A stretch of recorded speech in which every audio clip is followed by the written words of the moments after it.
Good morning. Today we're taking a look at the unit circle. So a unit circle is it's in the name. It's a circle that is an absolute unit. So draw myself a axis.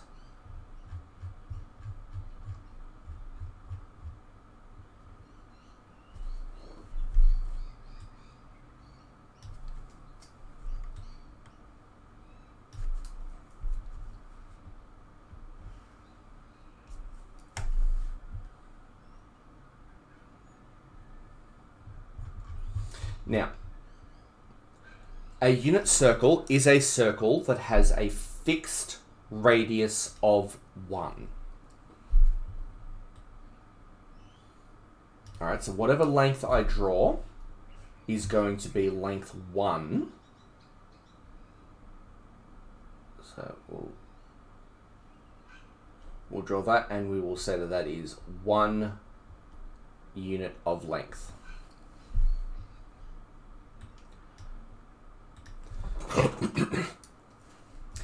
So, notice it makes an angle with my x-axis. So I've got x values here and I've got y values here.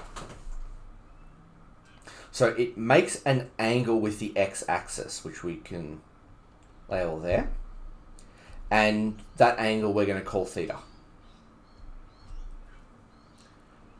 Now, if I was to talk about the location of the outer edge of my unit circle, so imagine this, and we extend it all the way around to make a circle of radius 1. Where the actual coordinates of that point, how can we define the location of that point? Alright, so that green dot there would have a location in x and y coordinates. So my question for you is, how can we define that location in green, but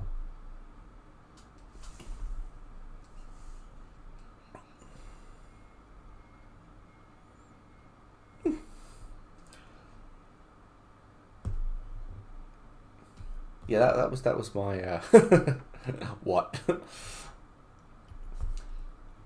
If I look at this diagram, and I'm going to change to another color here. If I extend this down, what shape have I made?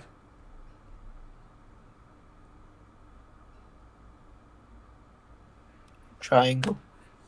Yep, specifically a right angle triangle. Thank you. So Now, are you looking for the answer cos theta, sine theta? that is indeed what I'm looking for, but I'm trying to help the other kids get there first. So, I have this triangle, and I have a fixed length of 1. So that's my hypotenuse.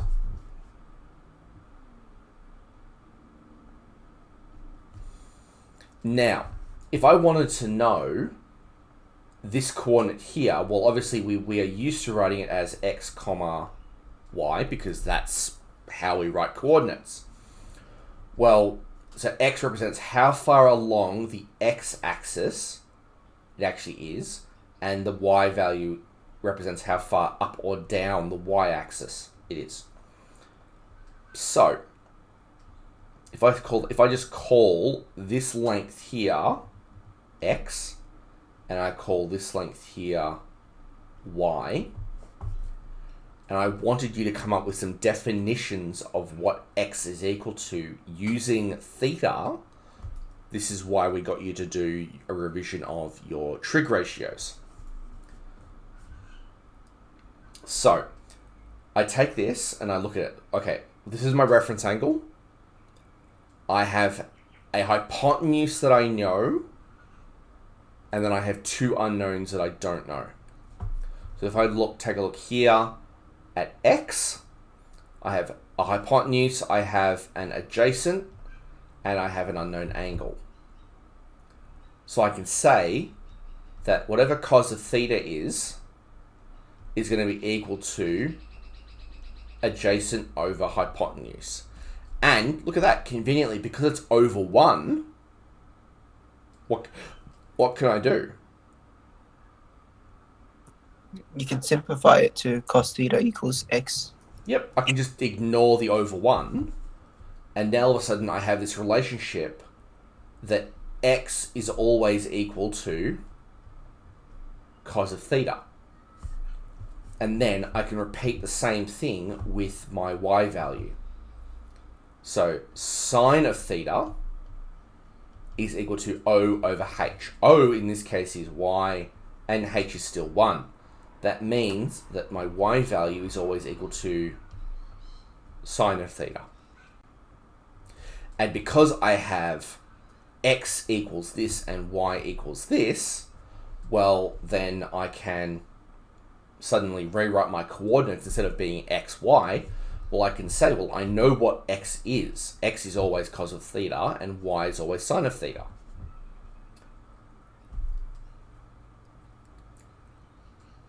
What this allows me to do is it allows me, if I have a full circle,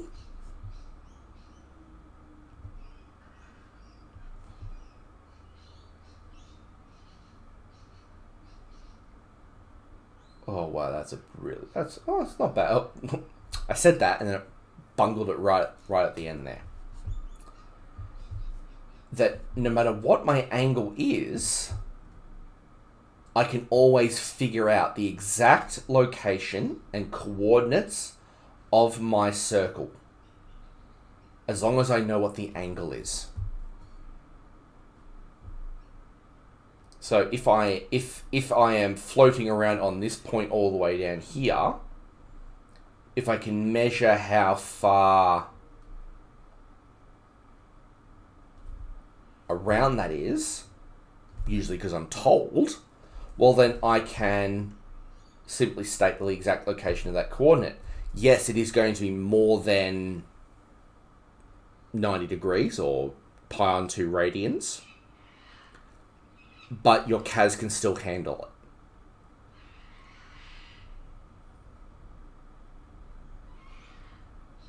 Are you with me so far?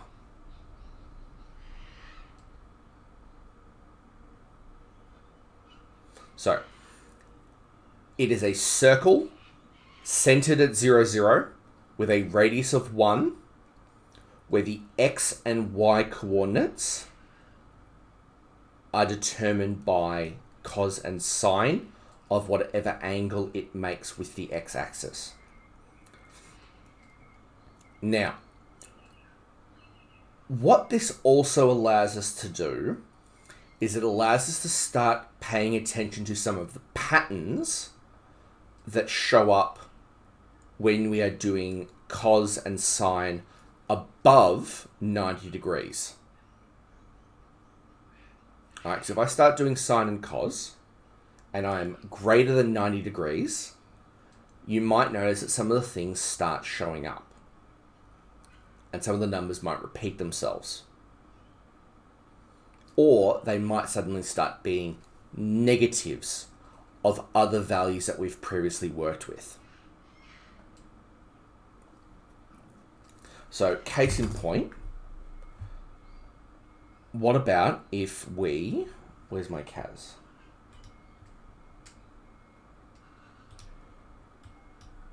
If I bring up my CAS...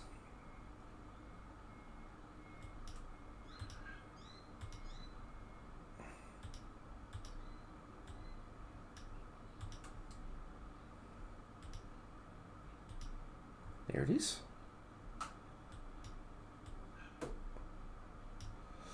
So we'll do it in degrees for now, and then we'll ease into the radians with you later. So just make that a little easy for you guys to see. So if I do cos of 30. Root 3 and 2, it has an exact value. Cool. That'll come in handy later. Now, if I take a look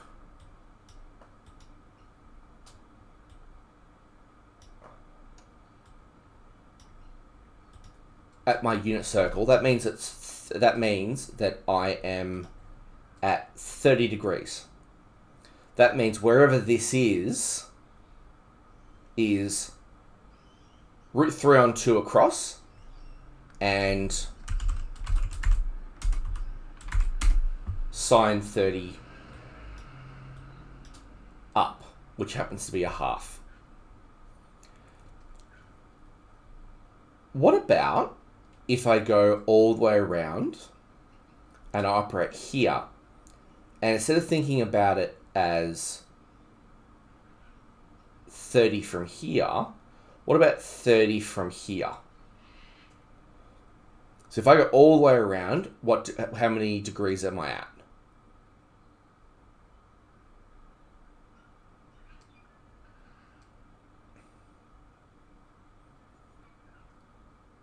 If I go all the way, no, from 0.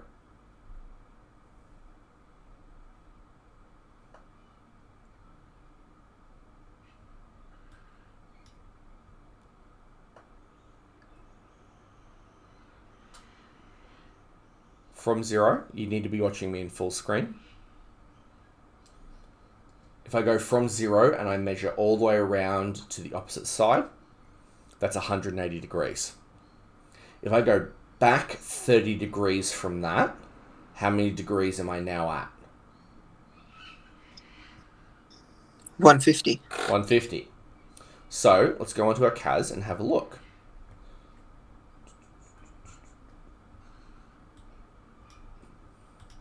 So what is cos of 150?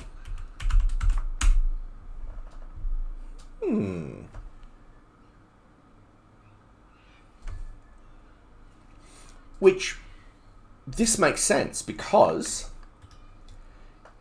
on my unit circle, when I'm over here on my x-axis, what are my x values going to be? Are they going to be positive or negative?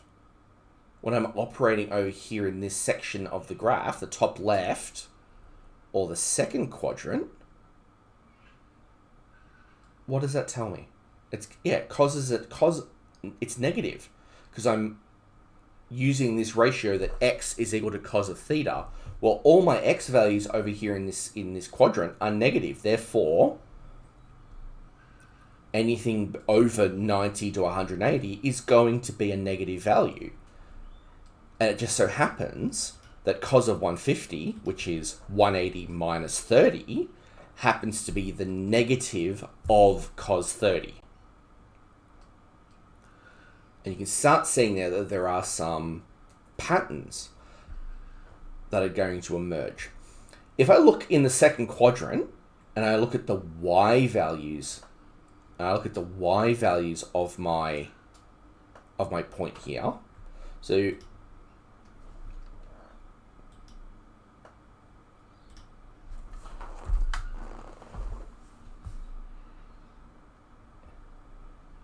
we have that point there.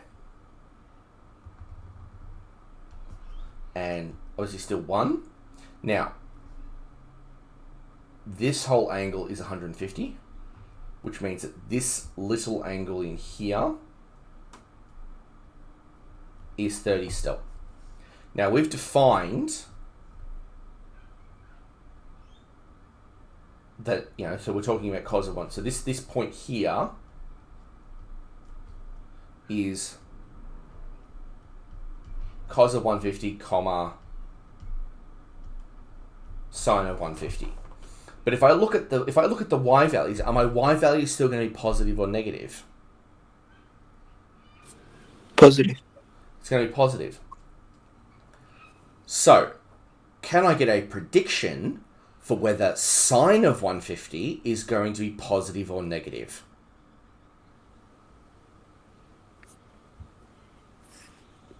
Negative. Would you like to change your answer? Because at 150, the sine values, which are your y values, well, look, they're above the x-axis, therefore they're positive. And if I go into my CAS and I pop it into my CAS, I'm gonna have to move it, otherwise my buff head's gonna get in the way. It's positive a half, because again, we are still operating in that positive area of the y-axis.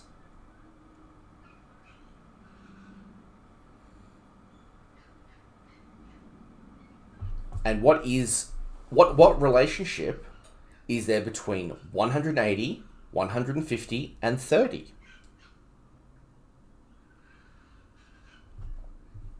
150 is just 180 minus 30.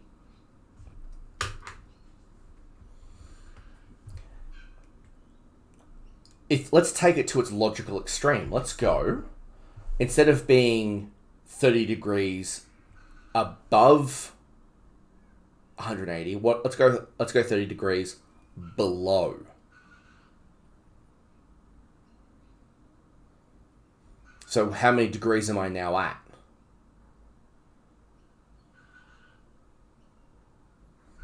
So I've gone all the way around, and now I'm going to say that this angle here is 30. So how far all the way around have I actually gone?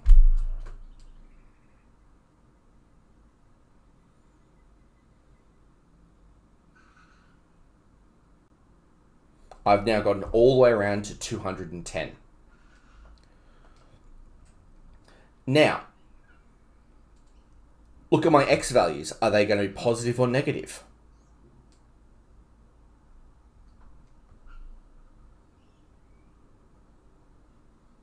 What about my sine values? Are they going to be positive or negative? They're also going to be negative.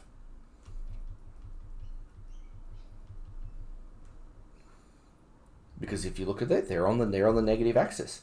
So, does anyone want to have a prediction for what cos of 210, sine of 210 is?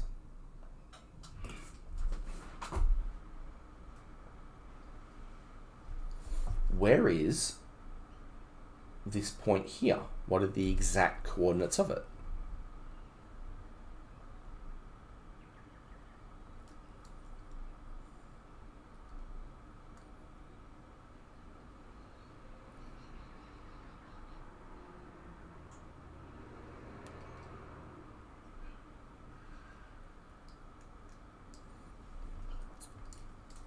So, the sine value is in fact going to indeed be negative a half.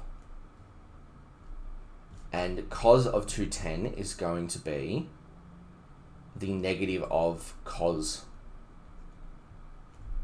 30.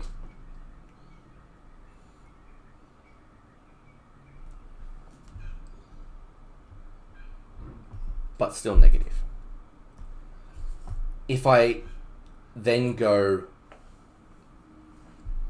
completely ridiculous and we go all the way around so that I'm only 30 degrees from here, so I'm 30 degrees here, how far all the way around have I gone? So 330. So this point here is going to be cos of 330, sine of 330.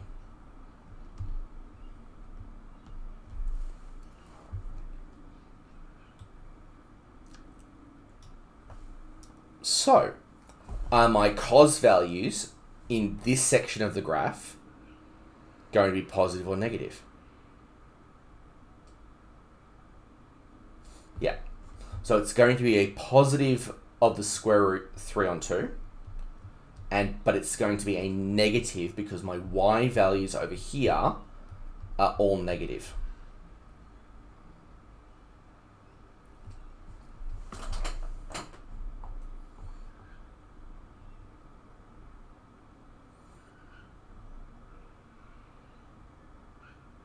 So as long as you can mentally get your angle that you're currently working with, get it represented into which quadrant you're in, you can then, if you know another angle in the in the top right quadrant, you can use symmetry properties to quickly work out some of these angles.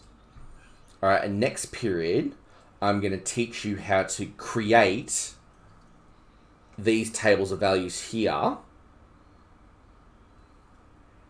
but for 30, 45, 60, 0, and 90. And their equivalents in radians. Alright, so I'm going to move this and I'm going to draw a new thing just quickly, because this is a useful diagram to help you remember when things are going to be positive and when things are going to be negative.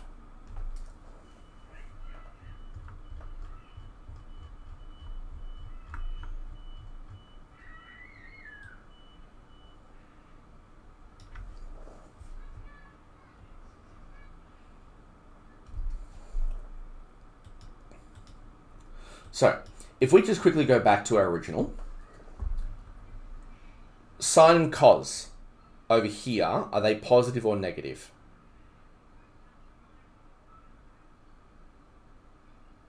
They're both positive. What's the relationship between sine, cos, and tan?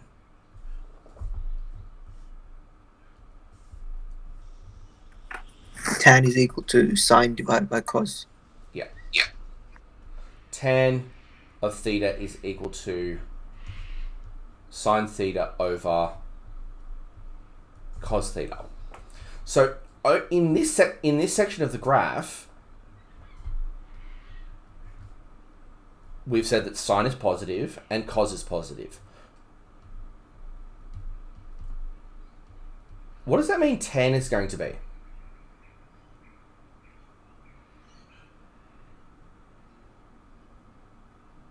Tan is also going to be positive because it's a positive divided by a positive. Is therefore positive. If I go around to this quadrant here, so this is quadrant 1, this is quadrant 2. If I go around to quadrant 2, is sine positive or negative? Alright, it's positive. Because I'm above in the positive values. Cos, though, is negative. So what does that mean tan is going to be over in quadrant 2? It's going to be negative as well. Keep going into quadrant 3. Everything is negative. But what does that mean for tan? Tan is suddenly going to be positive because you have a negative value divided by a negative value, which means you're now dividing by a positive value instead. And to finish it off,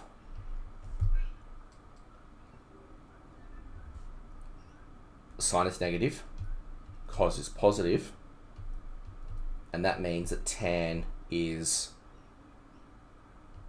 negative. So, there's a simple way to memorize all of those. In this section here, what is the only thing that's positive?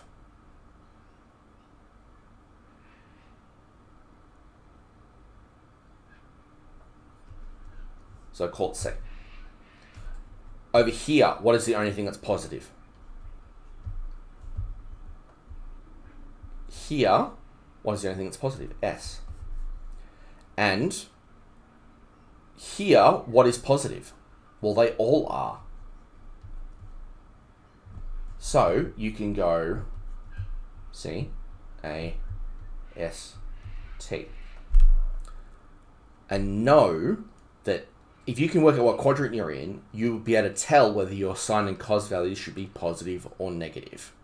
And therefore whether your tan value should be positive or negative, if that is something that you guys need. right?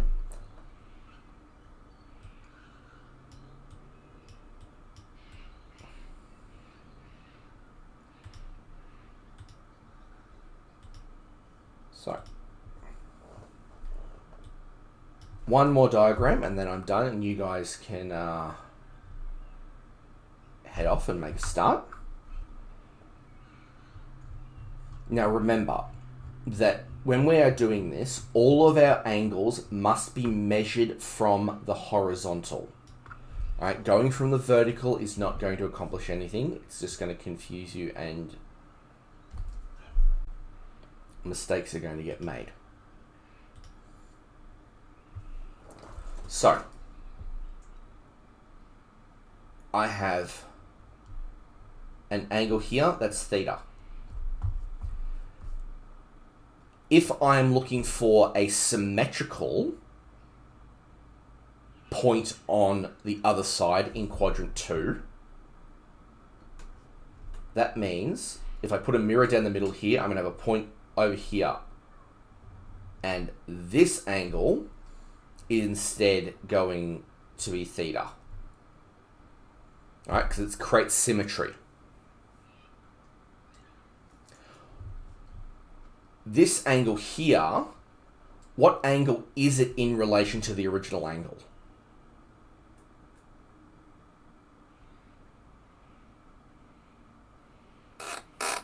Yeah, so they are the same angle. That means, what's this angle going to be? Think in terms of just a general rule of thumb for how you would calculate that.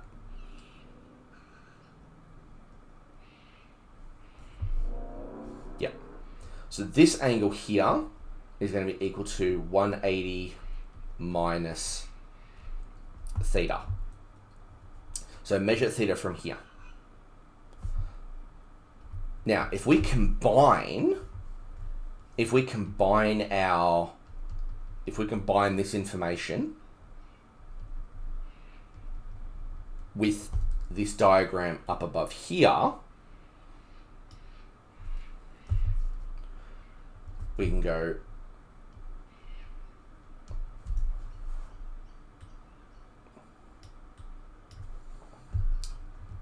sine of 180 minus theta is the same as...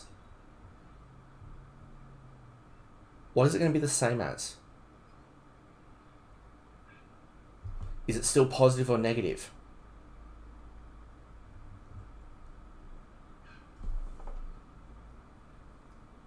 It's going to be positive still.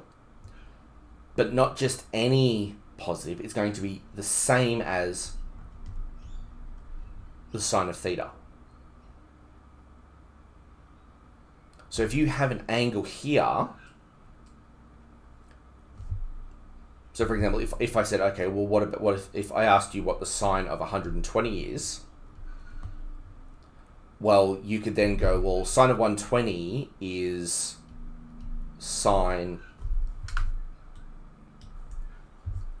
of 180 minus 60. Therefore, theta is 60. Then sine of 120 should be the same as the sine of 60. And if I put it into the CAS,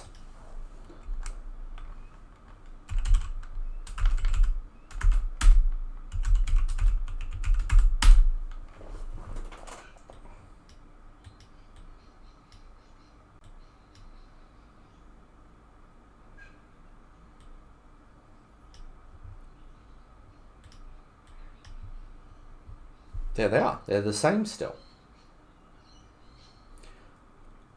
But if we start talking about the cos of those angles,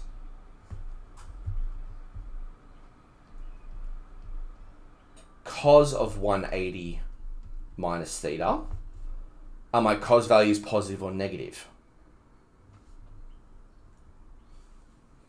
They're negative. Therefore, cos of 180 minus theta is going to be equal to the negative of cos theta. So instead, let's talk about cos of 120 and cos of 60. Cos of 120, cos of 60 is a half, but cos of 120 is a negative of a half.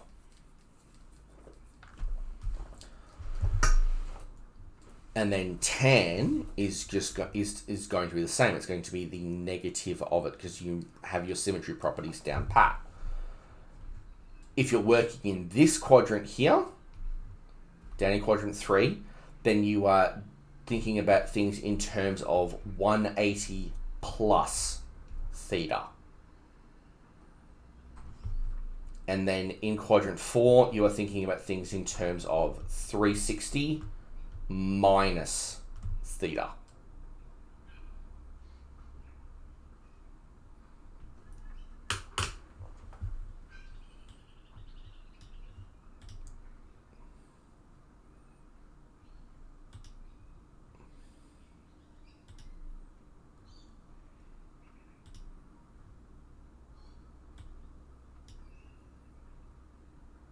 So, let me just get a diagram that I have previously prepared.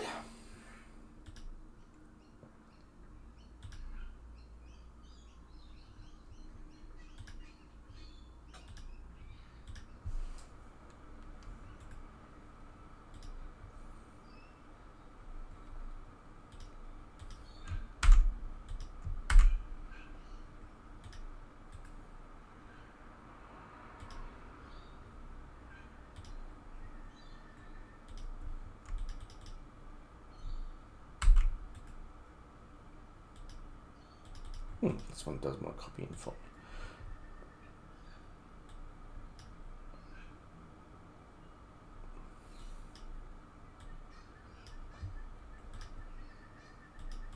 Alright, I'll just have to create the diagram again. Bear with me, please.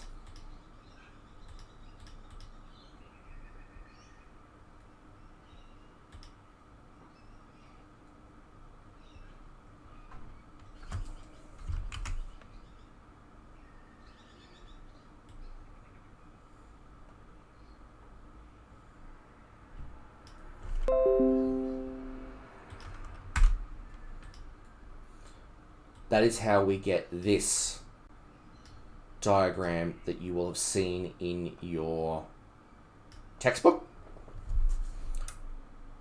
Obviously, this one is all in radians. Think about what quadrant it's in. Identify the symmetry property, use that. Now, obviously, this one's in radians, so pi would become 180. 2 pi is 360.